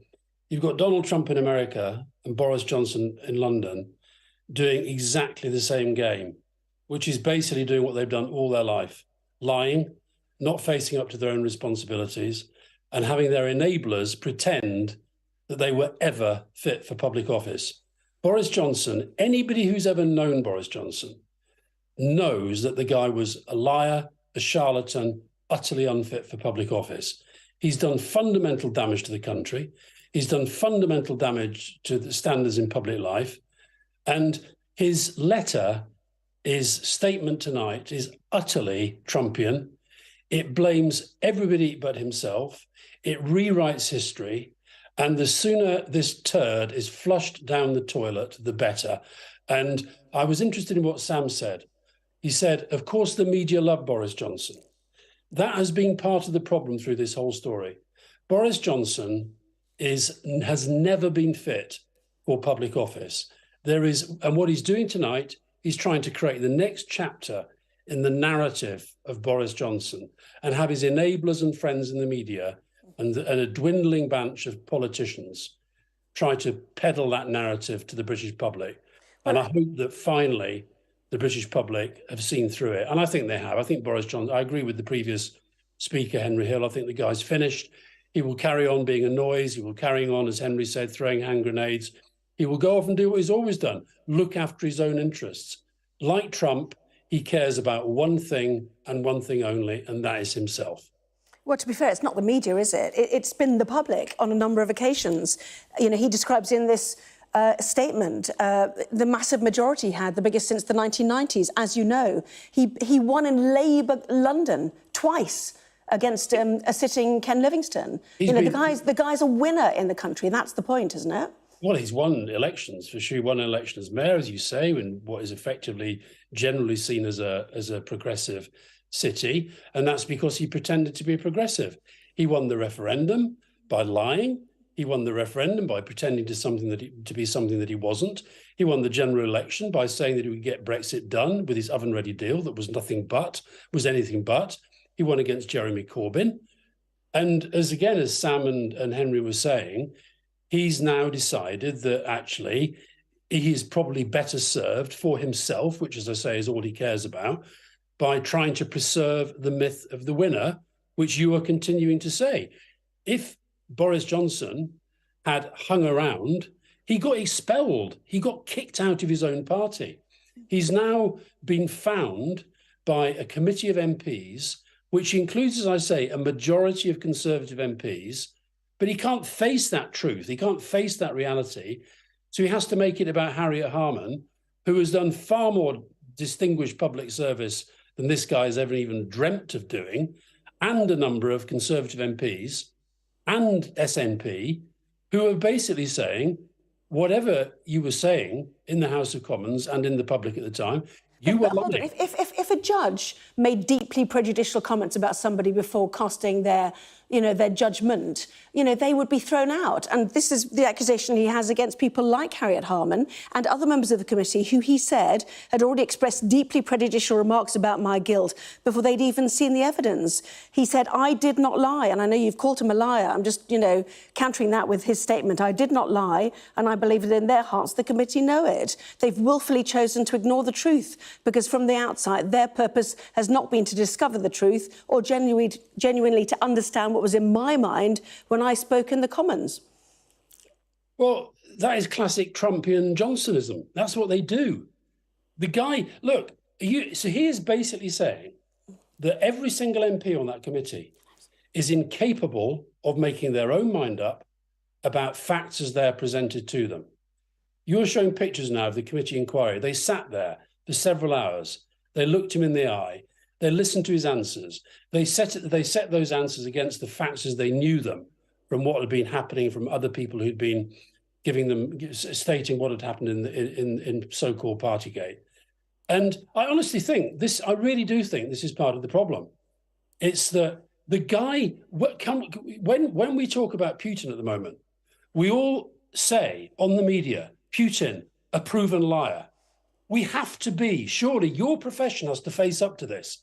The guy is a proven liar, has been for many years, and yet you continue to treat him like some kind of exotic showbiz character. What this committee should do is make sure that this report should do is make sure that this guy is expelled from public life for good. He has done so much damage to this country, and he is continuing to do that damage by the conduct that he's displaying tonight. And you're sure you're not one of those people who are, doing a witch hunt to take revenge for Brexit and reverse the referendum result, which is the other accusation he's made tonight? Well, of course he is. Of course he is, because that is who and what he is. He cannot face the fact that he has finally, after years as a journalist being a liar, after years as a politician being a liar, that he's been found out. And I agree with both Sam and with Henry that he'll try to come back. I don't think he models himself on Trump. He models himself on somebody like Berlusconi. He thinks that he's got a character and a personality that people like. And you keep telling me he's a winner. I mean, did you take a look at his ratings during the period which led up to his defense? Did you expect him to win an 80-seat majority at the last election? Yes, I know he did. No, but did you expect him to? You didn't, did you? We saw the celebrations for Blythe Valley with him and Carrie when they won it. They didn't expect to win an 80-seat majority. It's not a myth. No, he won that election. He won that election because he was up against the Labour Party that, frankly, was not going to be elected at that time. I think the next time can be. And he won because, just as he'd won the referendum on, I think, many, many lies, he had a very powerful, clear message that he was going to vote for me and I'll get Brexit done. And then this letter tonight and his attack on Rishi Sunak. I don't have much time for Rishi Sunak. I think in Mrs. Thatcher's government, he'd have been a middle-ranking minister in a middle-ranking department, but he's better than Johnson. And what he's doing tonight is basically saying all of those things that I didn't manage to get done, you're not managing to get them done either, and I'm going to give you a hard time over it. Please, will you stop treating this guy like he's a normal politician? He's a liar, He's a charlatan. He's been found out. And the sooner he is gone from our screens and we can stop talking about him and Trump, who between them have done so much damage to politics and democracy around the world, the better we'll all be. Yeah, apologies. Got lots of reaction coming in. Good to have you on. Thank you very much indeed. Clearly, Boris Johnson has denied all those allegations of lying. He says that the committee willfully has not believed his truth. Let's just bring you some more reaction, getting lots of it. Newly knighted MP Simon Clarke. This is the very definition of a kangaroo court. Michael Fabricant, also benefiting from that honours list today. Very supportive of Boris Johnson during Partygate, in fact. Disgraceful treatment of a political leader who was made world history by achieving Brexit and leading the Conservatives to a landslide general election victory. Mark Jenkinson, against all odds, an 80-seat Conservative majority, turned Workington man out to vote for me and delivered Brexit. The critical end now, the SNP. Good riddance. No one in Scotland will shed a tear to see the back of Boris Johnson. This is the SNP Westminster leader, Stephen Flynn MP. The SNP will be working hard for every vote at the next election so Scotland can get rid of this rotten Tory governments for good with independence. As I said, more reaction coming through. Christian Wakeford, who caused shock when he defected from Tory to Labour in 2022, tweeted, "Goodbye, Boris Johnson. I can't say you'll be much missed." And so it goes on. Let's go back to Sam Coates, our deputy political editor. What is the tenor then of the reaction you're hearing, Sam? So I think when you read it out, there is shock and sadness and anger amongst allies of Boris Johnson, but it doesn't feel like it is so incendiary at the moment that this is the beginning of an uncontrollable civil war. And if this is the end of Boris Johnson in the House of Commons, as it looks like it may well be, then it's not quite clear how much political traction he can get going anytime soon. Now, the reason I said it looks probably like is because there's one small nuance, which is, you know, we've had two MPs resign today. One is Boris Johnson. The other, a few hours ago, is Nadine Dorries, the Mid-Beds MP. She quit just hours after saying that she wasn't going to quit. She's clearly quite a close ally of Boris Johnson. There is some kind of speculation simply because there is a vacancy that Boris Johnson could sort of in some way, having quit from the Uxbridge seat, then go across to the Bedfordshire seat and try and fight that. Now, I get the impression Downing Street don't want that. We're trying to find out the extent to which Downing Street control that decision. But could there be something like that? But if it's not, he's out of Parliament. So that provides a kind of ceiling to the kind of momentum that Boris Johnson's resignation could trigger.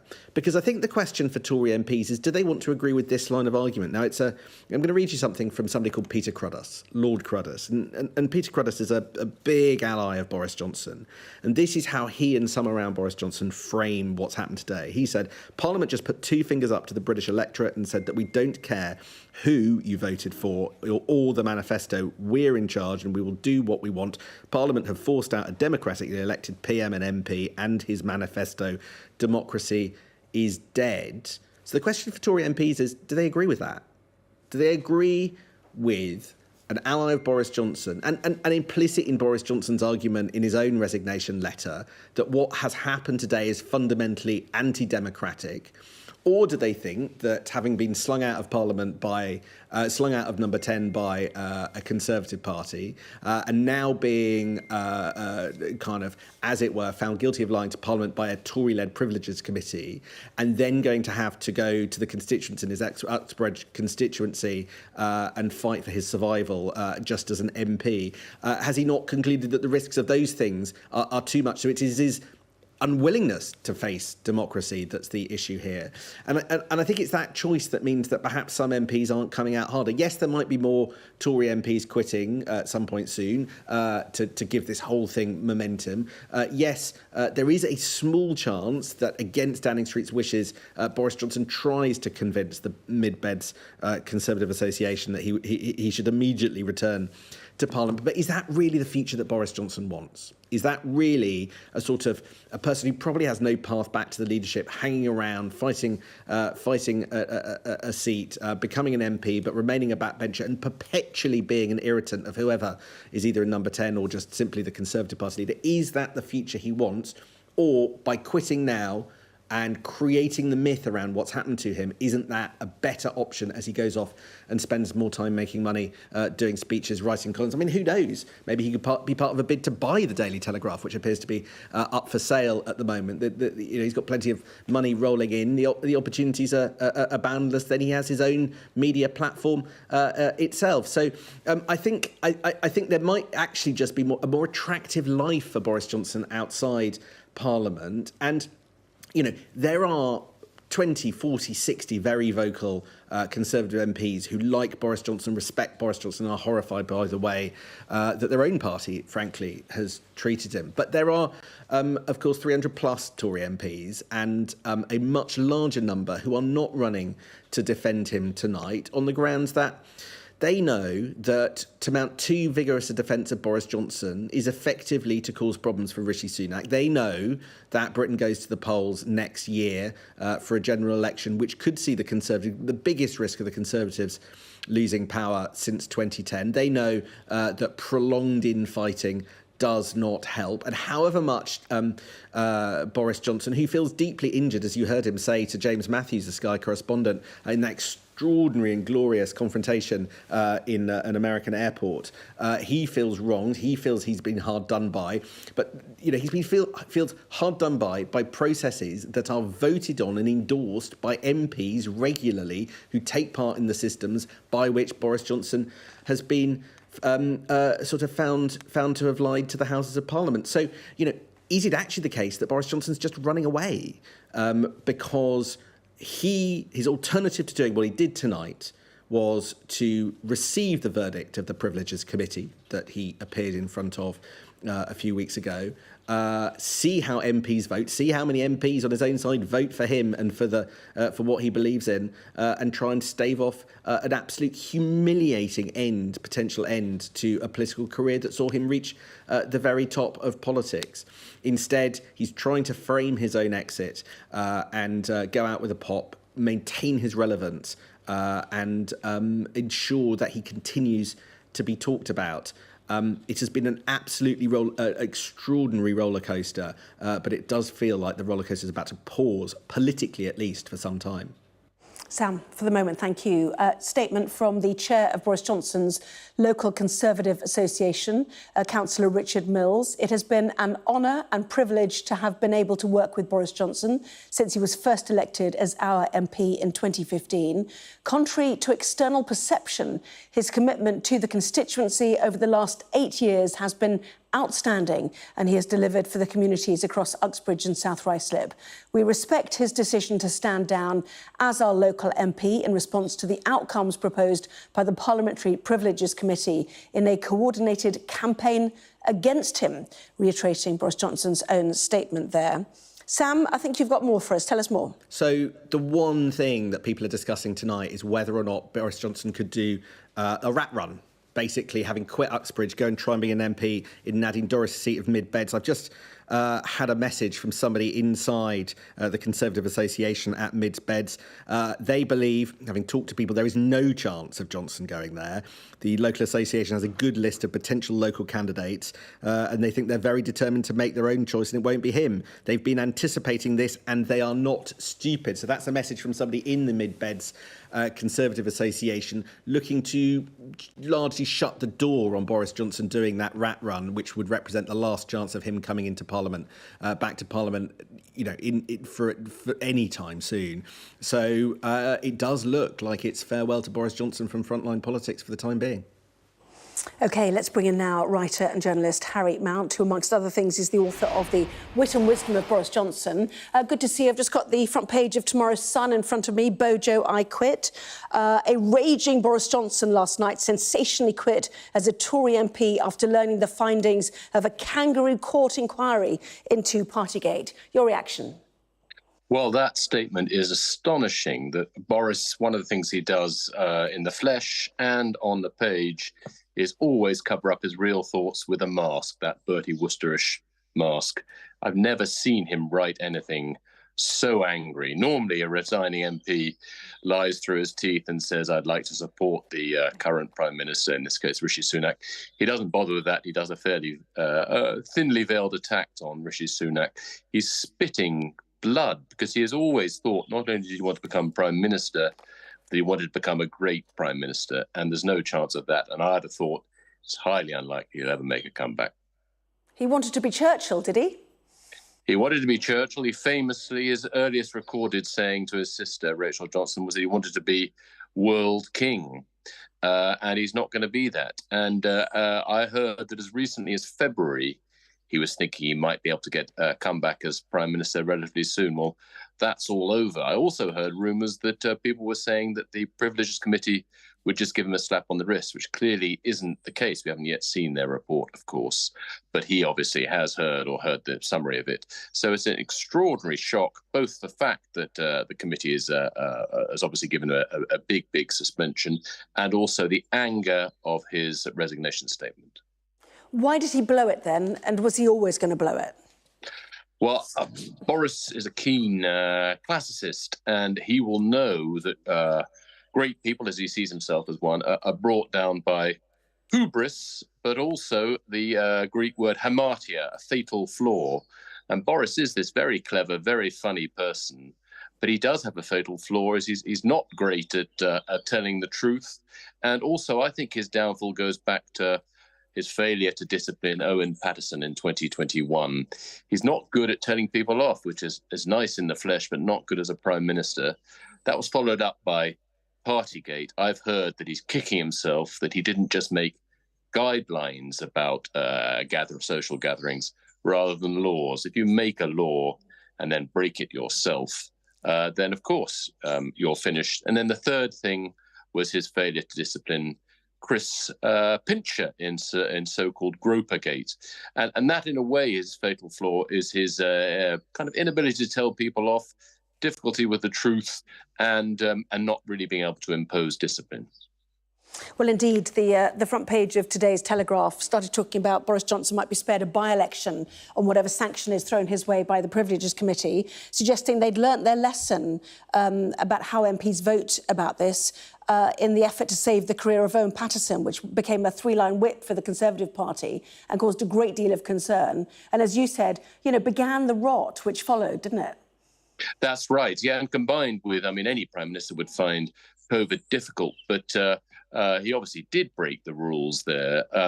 He is trying to get off by saying he didn't knowingly do it, and there's no way anyone can prove what's going on in somebody's mind. I'd have thought he probably did know he was breaking the rules. If he'd said to begin with, I did this, it was wrong, he might have got off. But I'm afraid he very often tells a quick lie to get off the hook. And normally that doesn't matter. And he's had so many comebacks. I met someone who was at school with him who said age 13 he thought he'd never do well in his O-levels because he was doing too much extracurricular activity. And he kept on saying, the school friend, he's never going to become an MP, he's never going to become editor of The Spectator. Each time he was proved wrong. So you write him off at his peril. But I think the tenor of that resignation letter shows that he's decided he's finished, because he's really poisoned his relationships, not just with Rishi Sunak, but with lots of the Conservative Party, apart from his diehard supporters. Harry Mount, thank you very much indeed. Good to have you on there. More reaction. Let's listen now to Labour's Emily Thornberry, Shadow Attorney General. Well, I don't know about all this soap opera. What I do know about is that the people are completely fed up about this roller coaster of chaos and incompetence that they've been witnessing. They will get a chance in the near future to be able to express themselves, and I'm quite sure that they will be showing just how disgusted they are with all of this. It doesn't seem to matter what leader they get. It just continues to be chaos. No, he says it's a witch hunt to get him out of Parliament. Do you agree with that? Is there a witch hunt going on? It does sometimes look like one. I think that Boris Johnson has brought all this on himself. But, it's a soap opera. What the public want to know about is who is going to look after their interests, who's going to be actually interested in the cost of living, in looking after our hospitals, in making sure that we fight crime on our streets. That's what should be important, not all this nonsense, not all this chaos, and not all this corruption. Does this have any implications for Rishi Sunak? I think all it shows is that it doesn't matter who is in charge. the chaos and the corruption continues, the soap opera continues, that people want to have someone who is going to look after them and look after their interests, who's going to focus on the cost of living, is going to be fixing our hospitals, going to be fighting crime on our streets. What do you think of Mr. Johnson's resignation honours list? I think that Boris Johnson's resignation honours list is exactly what we were expecting. It is, I think, just fits in with the chaos and the corruption that I've been talking about. It seems to me that we need to move on, and whenever I speak to anybody, they are desperate to see the back of this lot. They are desperate to see a back of the chaos and the corruption that this government have brought us, and they want to have one that's going to look after them. And just finally, what chances do Labour have in that by-election? It's an extremely conservative area, that's an understatement. What do you think your hopes are, honestly? If you look at the polling, if you look at the recent polling, the seat-by-seat polling, we are not only in second place, we are really close. So we have a very good chance of beating the Conservatives in mid-beds, and not least because the public are fed up with having a government that is ignoring them, and they are fed up with having Nadine Dorries, who in turn has been ignoring them. But we are an alternative, and our priorities are the people's priorities, which is fixing hospitals, which is fighting crime on our streets, and looking after people because of the cost of living crisis. Emily Thornberry there. So let's return to our Deputy Political Editor, Sam Coates. When do we get to see this Privileges Committee report that may have recommended a sanction of 10 days, which could have, if circumstances had been different, have triggered this by-election in that seat? Sam? Well, in his letter, Boris Johnson suggests that maybe we should bring to an end, or the committee should bring to an end, the process of the Privileges Committee. But it doesn't feel tonight like that's going to happen. In other words, probably in the next week or so, we'll see the report. It was due to be voted on if Boris Johnson hadn't quit tonight in a couple of weeks' time. That vote seemingly no longer necessary, but it would have to be in public, for a good, week to 10 days before that vote in order to give everybody a chance to see it. So that will be a moment of reckoning as well. Looking at Tory party reaction, again, very strident allies of Boris Johnson, clearly disappointed, but not absolutely going to war. Just to conclude with Priti Patel's statement, Boris Johnson served our country and his constituency with distinction.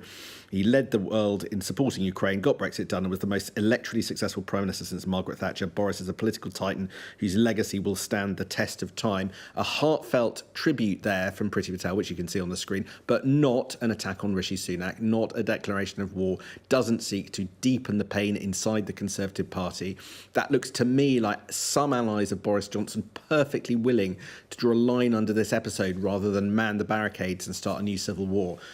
So depending on quite what happens next, this could be Boris Johnson leaving the political stage, creating a bit more breathing space for Rishi Sunak, because everything that Boris Johnson has touched since Rishi Sunak has been in number 10 has made life more difficult for the incumbent. OK, Sam, for the moment, thanks very much indeed. Let's talk now to James Johnson, who was a special advisor to Theresa May. Well, your reaction to Boris Johnson, first of all, and then my follow-up question would be, is this the end of the Johnsonites, effectively, do you think, leaving Parliament? I think this is the end of Boris Johnson, and I think it's the end of the Johnsonites. I actually think, really, Boris Johnson's career was over in January 2022, when those Partygate revelations really came out. That's when we saw amongst the public, in our polling, a huge turn against him. They decided he had lied. They decided he was not fit for office. And since then, Boris Johnson has been a toxic electoral asset for the Conservatives.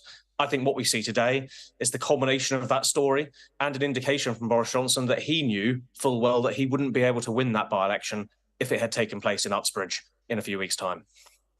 And so what do you think about the statement and the swipes he's made against the current Prime Minister and the government, specifically things like why have they abandoned a free trade deal with America, animal rights, housing, pro-growth, low tax, the sort of Liz Truss agenda? Is that a final flutter of whatever he believed in, do you think? think this is Boris Johnson lashing out in the final days, in the final day. Boris Johnson talks in that letter about the lack of achievements made. He talks about the Conservatives being at risk of losing his majority. Now, it's absolutely true that Boris Johnson did win that big majority in 2019, and he had an appeal to the British public. But since those Partygate revelations, the public turned against him. And if you look at the Conservative ratings over the last few years and months, yes, obviously Liz Truss made things a lot worse. But really, I think it's hard to look at the last couple of years without seeing Boris Johnson sort of taking a sledgehammer to the Tory brand.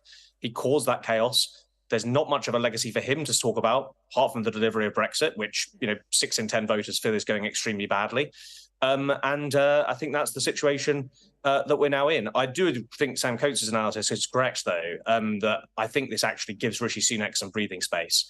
Yes, there are a few of those die-hard Boris fans who will stick by him, whatever, but they're not a majority in the party. They're not even anything close to a sizable minority.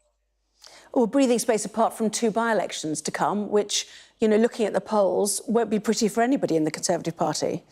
No, those are going to be very difficult by-elections for the Conservatives, especially in Uxbridge.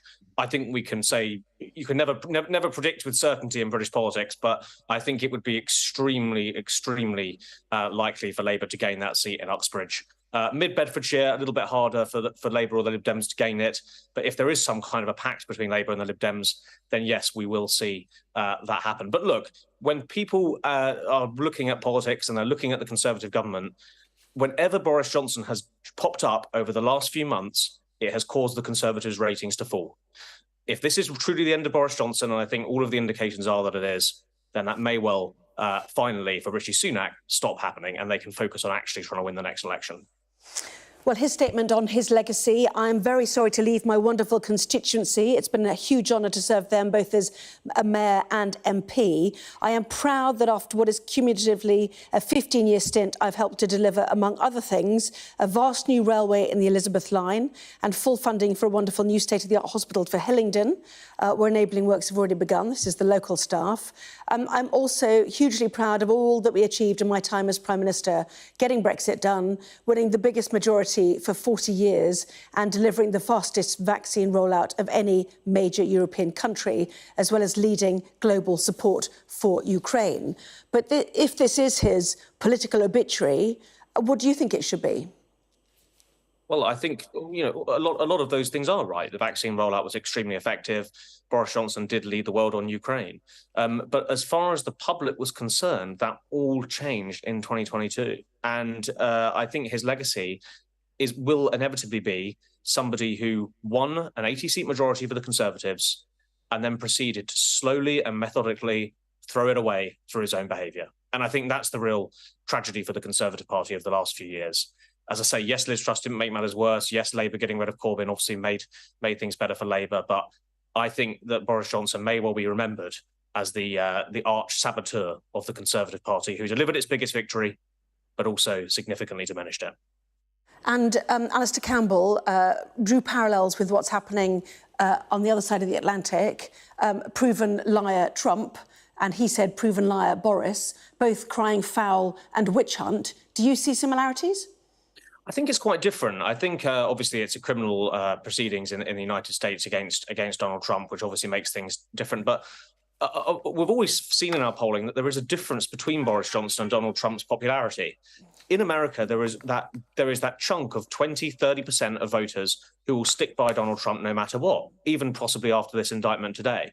In the UK, that same set of loyalty doesn't stand for Donald Trump. So doesn't stand for Boris Johnson, sorry. So I don't really like these comparisons. I think the Trump-Boris thing is a little lazy. I think Boris clearly has led the world on things like Ukraine in a way that Trump clearly hasn't.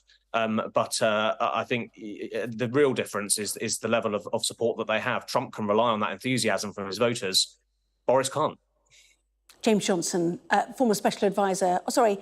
You were a former special advisor to Theresa May. I suddenly started saying that you were a current advisor. Thank you very much indeed for your time. Well, let's bring in our political editor, Beth Rigby, with her assessment. And whatever your thoughts of Boris Johnson, he has been a titan of British politics, Beth. That's quite right, Anna. I mean, if we pause and reflect, whatever the rights and wrongs of Boris Johnson and how he conducted himself in office, as he notes in his own letter where he announces he's quit. He delivered one of the biggest Conservative majorities, or the biggest Conservative majority since Margaret Thatcher. He got Brexit over the line, and in all of that, he is a significant figure. And in fact, you're talking about him being a titan. Priti Patel, the former Home Secretary that he's just ennobled in his honours list, has put out a statement on Twitter tonight saying Johnson has served our country and his constituency with distinction. He led the world in supporting Ukraine, got Brexit done, and was our most electorally successful Prime Minister since Thatcher. Boris is a political titan whose legacy will stand the test of time. I think, Anna, in all of this, I'd say three things. One, I think there's genuine surprise in Westminster tonight. Even his closest allies that I had spoken to were not expecting it coming. Why has he done it? He's preempting the committee. He does not want to have to be forced out in a humiliating vote in the House of Commons and be suspended. So he has taken the initiative going on his terms. He's clearly furious about what has happened and takes aim not just at the Privileges Committee, but also at Rishi Sunak. And when you dive into that letter, he could not be more critical of his successor. And I think the question there is, in what way that opens up the fragile peace in the Conservative Party now. Divided parties do not win elections. The party's been pretty disciplined after Truss. And, you know, there is a sense that the Boris Johnson star within the parliamentary party is on the wane. But, you know, a former Prime Minister so publicly calling out everything he thinks is wrong with Rishi Sunak's regime in a way that others agree, being it not getting Brexit done properly or not getting the free trade agreement or not cutting taxes, that really is throwing the gauntlet down to Rishi Sunak, and that is politically uncomfortable. I think the final thing to say is, in the letter, he says he is sorry to leave Parliament for now, and this is a politician who is leaving the door open to a return. As Sam was saying, he's heard from Mid-Beds, where Nadine Dorries is MP, that they are not minded. This is one person within that association to get Boris Johnson into that seat. But there's a question about whether he returns in that seat. Does he try and return into another parliamentary seat before the next general election?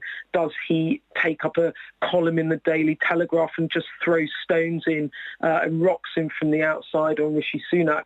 But whatever which way, this is a massive moment in British politics. And I think the big question tonight is, what will Boris Johnson do next? Because this is a politician who, whether you love him or loathe him, has huge impact on the national stage. And he is going out not with a whimper, but with a bang.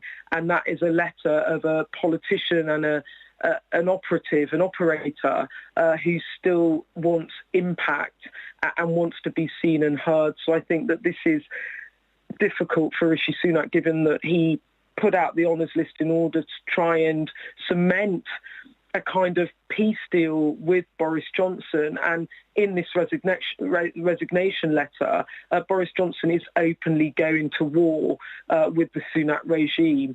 How he comes back and whether he does remains to be seen. But there's what's for sure in all of this is Boris Johnson is going to take up a lot of attention in what he does next.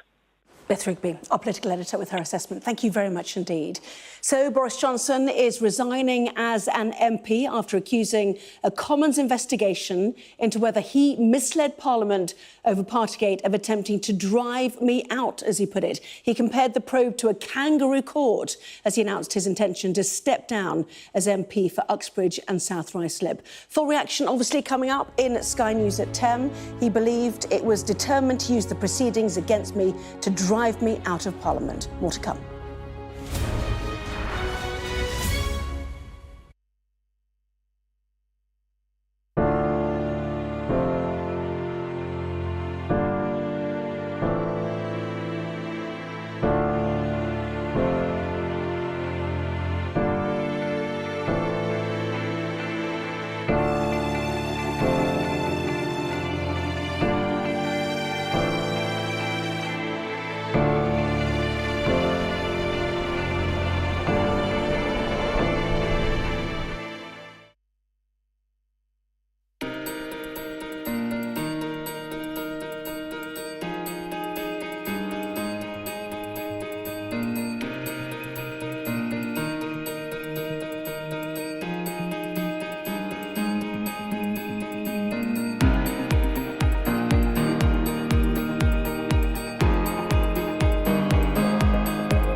It's 10 o'clock. This is Sky News at 10, our top story. Former Prime Minister Boris Johnson quits as an MP after being told he'll be sanctioned for misleading Parliament over Partygate. He says he is bewildered and appalled, describing the committee investigation as a kangaroo court mounting a political hit job. The news, a shock to Westminster, with government whips given no notice of the resignation. We'll be live tonight in Downing Street and the former Prime Minister's constituency. Also tonight, the classified documents which could send former US President Donald Trump to prison. Today, an indictment was unsealed, charging Donald J. Trump with felony violations of our national security laws, as well as participating in a conspiracy to obstruct justice. The nurse accused of murdering 7 babies described as a calculated liar in court after denying having an affair with a married colleague. A message of defiance from the Israeli Prime Minister in the face of a new Iranian threat. Somebody says, we're going to decapitate you. What will I talk about? The method of our decapitation? We're going to destroy you, the method of our destruction. And we'll take a first look at tomorrow's front pages. That's coming up in our press preview from 10:30.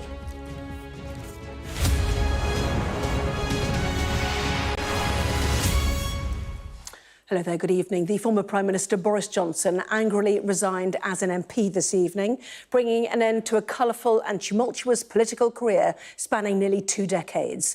He stands down in his Uxbridge and South Ruislip constituency after being told he would be sanctioned by the Privileges Committee for knowingly and recklessly misleading Parliament about parties in Downing Street during lockdown. In an excoriating statement, Mr Johnson said he did not lie and took aim at what he called a kangaroo court determined to find him guilty. We'll have more on what his resignation could mean for his career and the future of the Conservative Party in a moment. But first, our political correspondent Liz Bates has this report. Boris Johnson, who 9 months ago was Prime Minister, has quit as an MP. In a long, angry statement, he blamed the Privileges Committee that investigated him over Partygate. On learning they wanted to see him suspended for over 10 days, which could have seen him kicked out of the Commons, he stood down, branding it a kangaroo court. He thrives on the oxygen of publicity. So what on earth he'll do next, I do not know. So in some ways I don't care, but I do actually, because I care passionately about having people involved in politics that are decent and honest and honourable and don't tell lies. And that is not that man, Boris Johnson. It comes amid a standoff with the Cabinet Office over their handling of his COVID communications that has seen him once again in the spotlight. And his resignation honours list, added to the controversy with his old ally, Nadine Dorries, denied a peerage, also dramatically standing down just hours earlier. Something significant did happen to change my mind. And, you know, I'm not someone who's going to go, blabbing out what that was immediately. I need to, process a few thoughts and things. But something significant did happen to change my mind.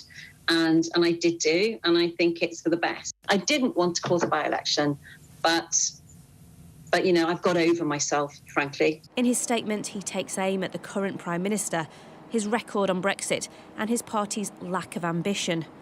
And things are about to get worse for Rishi Sunak, with a by-election now on the horizon that could inflict another electoral wound on the Conservatives. In the final line of his statement, Mr Johnson says he's going, at least for now, a message reminiscent of his last words in the Commons as Prime Minister. Hasta la vista, baby. A reminder to his rivals, he may be leaving Parliament, but Boris Johnson's influence on British politics is not going anywhere. Liz Bates, Sky News, Westminster. Well, our Deputy Political Editor Sam Coates is in Downing Street. So just how significant is this then, Sam? Well, I know inside number 10 behind me, they're braced now for a weekend of yet more turbulence, another few days of Conservative psychodrama, and they're having to prepare for 2 by-elections, neither of which the Conservative Party are certain to win. One for Nadine Dorries mid-Bedfordshire seat, the other, of course, for Boris Johnson. But even despite all of that difficulty, I just wonder whether some inside number 10 think this the preferable path. Boris Johnson could have chosen to remain, But that would have meant seeing the Privileges Committee report come out and his Tory colleagues having to decide whether to vote for him. And I can tell you, Anna, from the conversations that I've been having, although there's a vocal minority who support him, I'm not sure that vote would have been pretty. If he had lost that vote, he then would have had to face his constituents in Uxbridge. And given there's only a 7,000 majority there, he could have been slung out by the constituents that he has served since 2010 and since 2015. And that would be a humiliating end to a career that's already pretty checkered. And even if he'd won that, he would be hanging around in Parliament with probably no path to ever becoming Tory leader again, just an irritant, a ghost at the feast for this Prime Minister, and if the Tories lose the general election next year, whoever succeeds Rishi Sunak. So Boris Johnson decided to leave. That enables him to write his own story in a blaze of publicity with the spotlight shining at him, alleging that he was thwarted by forces that were anti-democratic. I just wonder, Anna, whether this outcome, as Boris Johnson goes off to make a lot of money and doesn't face those humiliations, I wonder whether this outcome quietly satisfies both Boris Johnson and the people in the building behind me. Sam Coates in Downing Street, thank you. Well, let's cross now to the former Prime Minister's Uxbridge and South Ruislip constituency. Rachel Venables is there. A somewhat marginal seat, majority of 7,000, now facing a by-election. What have voters there been saying to you this evening, Rachel?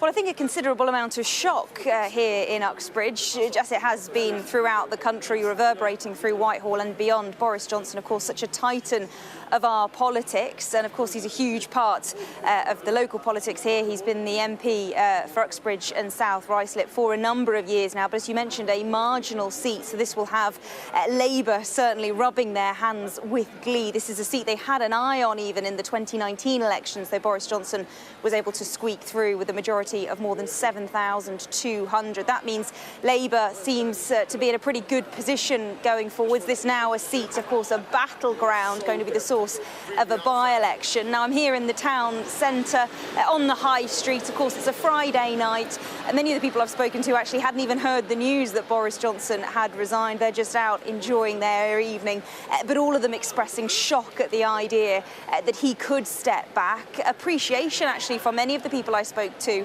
about the work that he has done, both as Prime Minister and as a local Member of Parliament. And of course, I think, as always, when you have a Member of Parliament who is seen on such a national stage as Boris Johnson was as Prime Minister, and even after he left, I think people really do appreciate having somebody like that as their Member of Parliament. So far, just shock and appreciation for the work that he has done. But I'm sure as the night goes on and we get more reaction, we'll see a split in the voters, and it'll be fascinating to see what people think going forwards into the by-election, whether they will stick with the Tories or whether we could see Labour opening up a gap here and taking the seat, as no doubt they will be hoping to after that shock announcement from Boris Johnson that he is stepping down as MP. Rachel, thank you.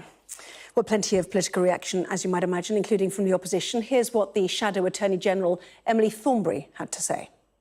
I think that Boris Johnson has brought all this on himself. But, you know, it's a soap opera.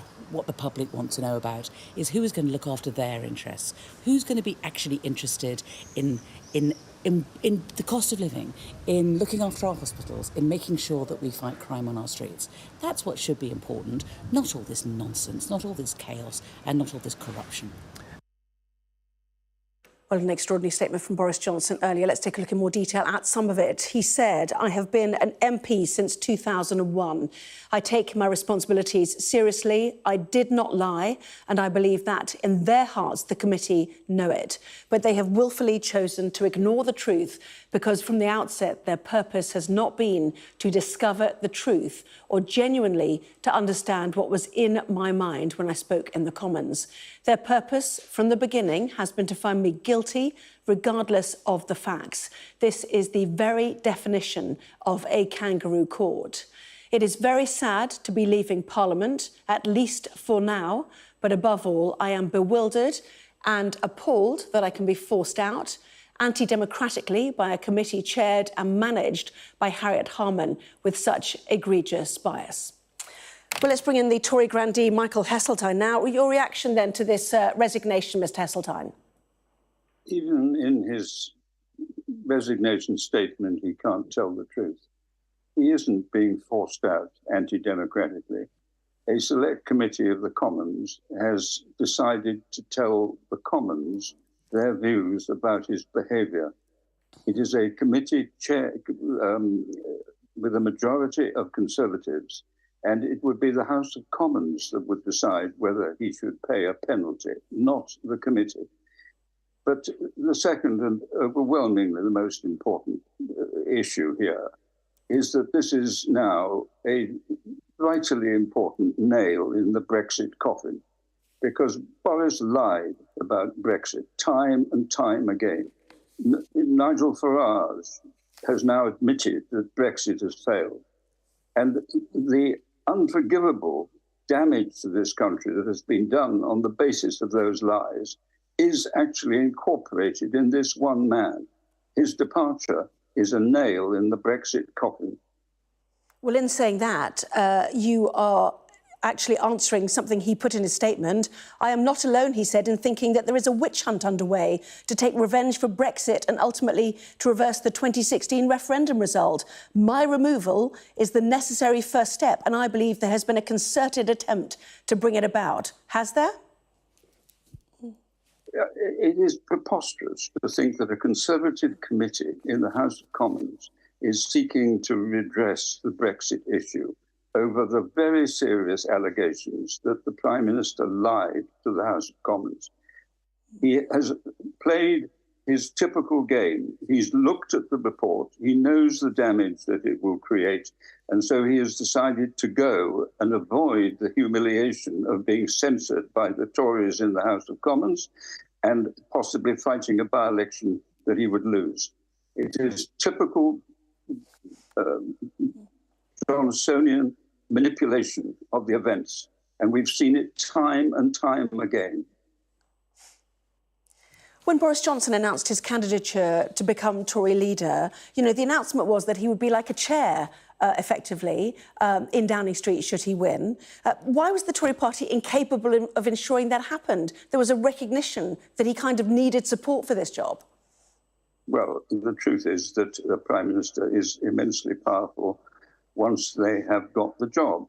And Boris Johnson was extraordinarily skillful in appealing to both Tory MPs and to a wider public with the basic case that our economic problems, the stagnation in living standards, was because of our membership of the European Union, of the bureaucrats, of the blob, as it was called, of the BBC, and all these people who were identified in order to persuade a narrow majority of the British people that if they voted for Brexit, the problems would go away.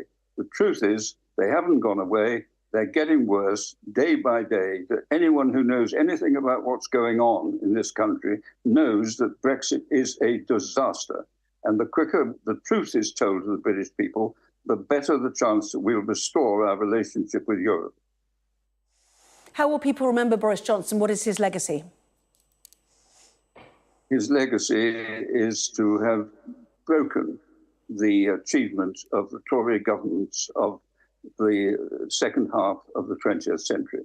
Whether it was Harold Macmillan or Ted Heath or Margaret Thatcher, step by step, they took us back into the heart of Europe.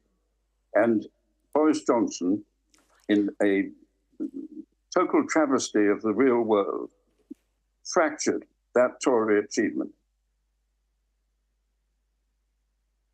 Much indeed. Michael Heseltine there.